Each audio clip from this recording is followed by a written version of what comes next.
সবাইকে কেমন আছো? আশা করছি ভালো আছো। চলে এসেছি নতুন একটি শর্ট ভিডিও নিয়ে। এই ভিডিওটা অবশ্য বেশ কিছুদিন আগের ভিডিও, আমার জন্মদিনের দিন। তো দেখো স্টুডেন্টরা মিলে আমার জন্য কত কী আয়োজন করেছে। তার মাঝখানে যে এরকম একটা কাণ্ড করবে বুঝতে পারিনি।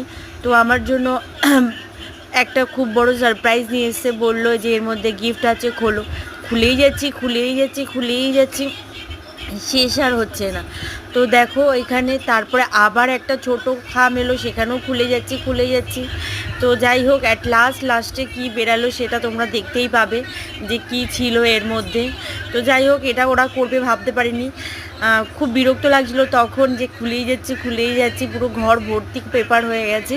কিন্তু এটা সত্যি কথা বলতে একটা অসাধারণ একটা এক্সপিরিয়েন্স আর অসাধারণ একটা জিনিস, এত সুন্দরভাবে ওরা করেছে ধারণার বাইরে। তো তোমাদের কেমন লাগলো অবশ্যই জানিও। আর হ্যাঁ, এটার মধ্যে একটা চকলেট ছিল লাস্ট একটা ছোট্ট বক্সের মধ্যে। আর এটাকে যে এত সুন্দরভাবে এত বড় করে সাজিয়েছে